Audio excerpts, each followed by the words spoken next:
I love interacting with you guys. It's been the best, man. I mean, that's what on here for. That's what I even started doing all of this on all social platforms. I didn't just start doing this recently. I've been doing this for years. But most recently, one of my videos gained traction, and 5,000 views is huge for me. So I appreciate you guys. Thank y'all so much. Keep liking, commenting, and sharing. I got a lot of ideas, a whole lot of things that I want to put into motion. Um, so the topic of this video is we aren't all on assistance, government assistance. Actually, the majority of Black Americans don't know what being on assistance even feels like. I'm just gonna put that disclaimer out there. Well, I'm gonna say this. I was just at my barbershop, and one of my guys at the barbershop was saying that he wish he could qualify for his kids to get free lunch, right? So all that really means is he make too much money. He can't qualify. His kids don't qualify to get free lunch at school because he make too much money, right? So my barber was saying, you know what? He remembered getting reduced lunch. So that's what I remember, getting reduced lunch. And I think my mother, because my mother wasn't working the majority of my childhood, she qualified because she didn't make, she didn't make no money. But either way, um, I never, my whole childhood, I've never had food stamps. I My parents was homeowners from the time I was, or before I was even born. They owned a home. My dad bought his first home. I think he was 22 or 23 years old. So I came home from the hospital to two well, my mother, like I said, she wasn't working, but my father was gainfully employed and a homeowner at 23, 24 years old. Um, yeah, so when my whole existence, I know nothing about being on government assistance. And the majority of my neighborhood was the same. I grew up just north of Flint in a community called Beecher, Michigan. So the majority of my neighborhood, no one knew nothing about food stamps. But it was a sprinkle. It was a nice sprinkle. As I got older, it was more and more and more. The crack epidemic, right? But I'm going to say this too. The hood look worse now because the majority of us from the hood have moved out of the hood. We everywhere. We buying land. We got big houses getting built. We everywhere. Like, trust me, we're not struggling. Now, it is some of us that are and have been generationally, dependent. It's a small, you know, small but noticeable percentage of us, because those are the loud ones. Those are the, what y'all might think of as hood and all of that. But them are people too. You know, we don't give up on our people. We just basically, we on the other side of it, waiting on them to join us. Because, as grown people, no matter what, as grown people, everybody got to make a decision and a choice, you know what I'm saying, and how they want to live their life. So that's valid for any group of people, right? So I'm gonna say this, man.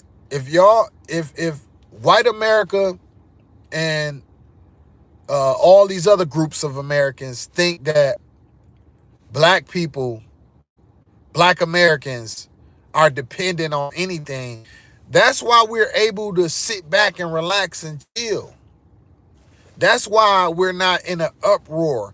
That's why none of this was going on with these politics and the economy, and none of it's not bothering us. We got homes, multiple homes. A lot of us own multiple homes. We could pick and choose which house we want to stay in for this year, this season. Um, yeah, been doing it for generations. My grandparents had summer homes. My parents had summer homes. You know, um, it's nothing. I mean, we're not hurting. Trust me, we figured it out, man. Or we figuring it out. I don't think we're ever going to figure it out.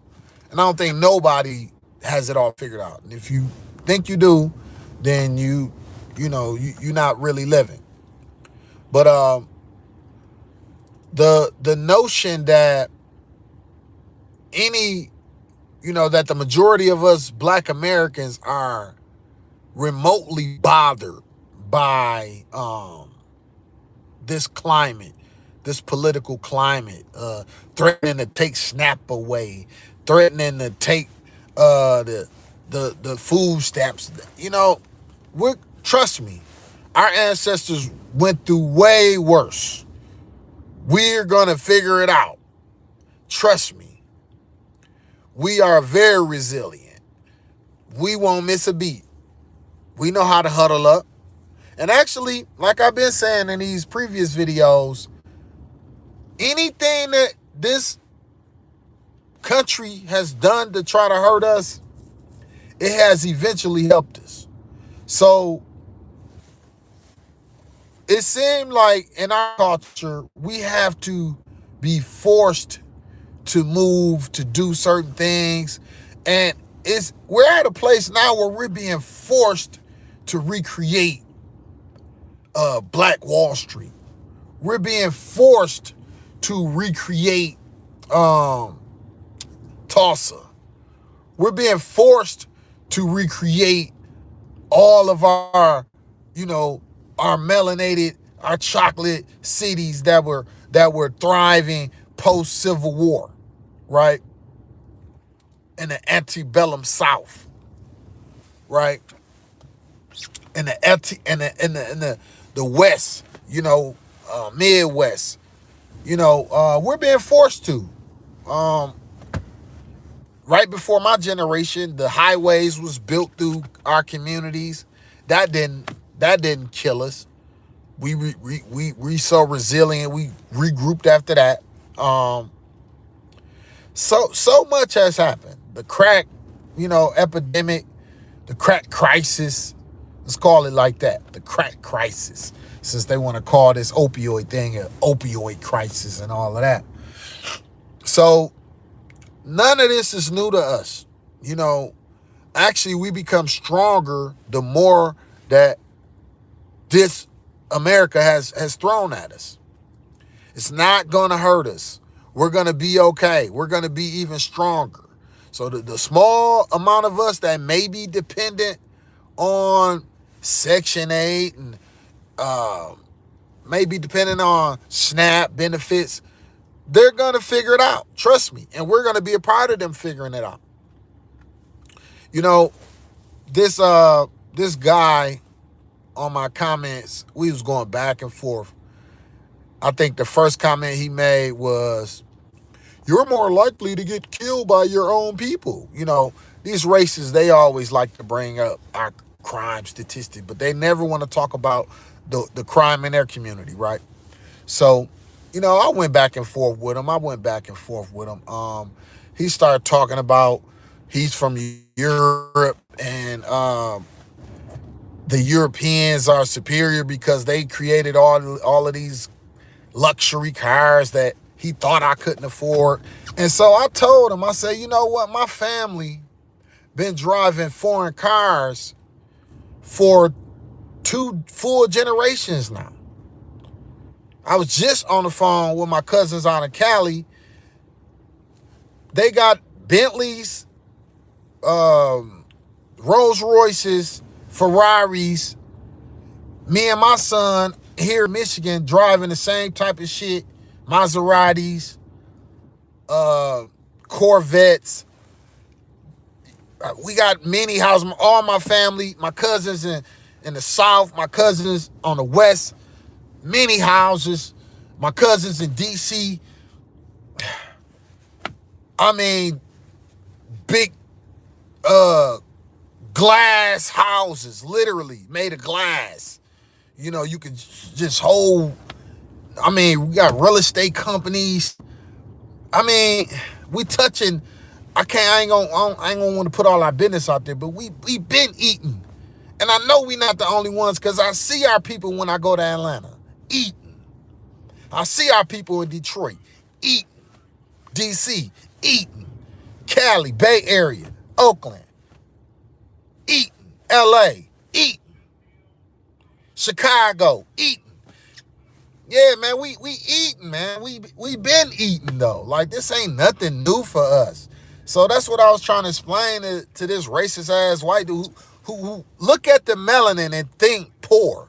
Bro, you need to understand this melanin represent life. And that's what I was trying to tell him. Like, yeah, we got all that shit, but we don't care about that. We care about life. You know what I'm saying? So know what this is when you see it, you racist ass white folks. This represent you, your life. You wouldn't even exist without this. So what I've been saying is all of these other races of people need to be bowing down when they see this melanin. And within our culture, we need to be embracing each other. I don't care if they're a total stranger. Quit treating each other like these white racists and these other group of people treat us. Start being happy when you see each other. Start embracing each other for no reason. Do it on purpose. Love on each other on purpose.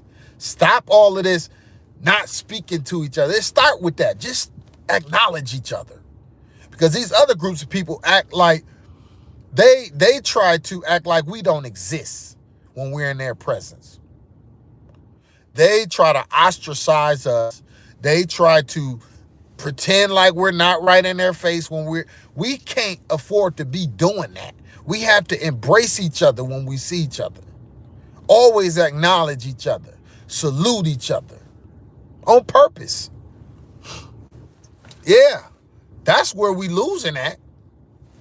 But yeah, I just want all of the misinformed people to understand that not only are we rich in DNA, rich with this melanin, rich with our bloodline, most of us are wealthy monetarily, but we not tripping. I was just talking to my sister from Atlanta, her name Melissa. She told me when she go on vacation, she likes to dress down because she don't want to be a target of a robbery. You know, and I said, you know, that's what I'm going to start doing when I go out of town from now on. I'm going to start blending in. You know, the majority of us, from my childhood, I remember I used to have that mentality. You know, my brother really put me up on it. He was a dope boy. And all the dope boys that I knew, they would dress down. Tupac said, I'm dressing down like I'm dirty. But only on the block. It's a clever disguise to keep them running from the cops. So yeah, so it's like, you know, a lot of us, we got it, but we act like we don't got it. You know what I'm saying? We pretend or dress, you know, normal. You see my Carhartt on. You know, there's no need for me to be dressed up. You know what I mean?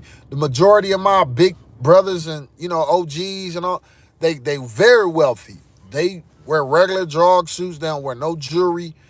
Yeah, so don't let this melanin fool y'all. I mean, I'm just trying to, you know, give any uninformed person some insight about the majority of our Black Americans here. When we talk about reparations, trust me, we don't need nobody's money. Reparations really will help out this country more so. It'll help out everybody, with us being the number one people. But it will help everybody, you know. But as far as money-wise, no, that's not necessarily what reparations, what it really, how it really would help. It would help spiritually. Not immediately, but it will help to try to mend them old wounds. Those mental wounds. You know, those spiritual wounds. To try to go within our community to get them the mental illness help that they need, which a lot of our ancestors passed down generational trauma to us. So when we talk about reparations, we don't need no motherfucking money. Most of us, we don't need no money at all. We got money to give. We pay taxes. Like, we don't get refunds. We have to pay. Yeah, I have to pay a lot of taxes. Oh, I ain't seen a refund in years. That's how you know you're doing good. So I'm just putting this out there to the misinformed. Even the misinformed within our community. Because there's a lot of misinformed within our community that don't know, because they never been outside of their community, that don't know the majority of us don't live there. That's why they there by themselves. Because a lot of us have moved out. But the bad thing about that is a lot of us don't go back. And so that's what we got to start doing. We got to start going back. We got to start holding these people hand. We got to start giving them some help. You know what I'm saying? So, look, I got to pick my daughter up from school, y'all. I love y'all. I want y'all to love on each other. Trust me. They cannot hurt us. They cannot hurt us. The more they try to hurt us, the more they are going to help us, because we are going to channel all of that hate into love, and we're going to love on each other first. That's primary. And when we do that, trust me, when we love on each other, all of humanity will shine on them too, because they can't help but imitate everything that we do. So trust me, they will follow suit. All right, I'm gone, y'all. We don't need no money. We're good. Diane, thank you. Thank you for the comment, Diane Harris. Appreciate you. Appreciate you. Your first comment on this video. I will pin your comment too. Appreciate you. All right, I'm gone. Have a great day, guys. Have a great day, guys. Bye-bye.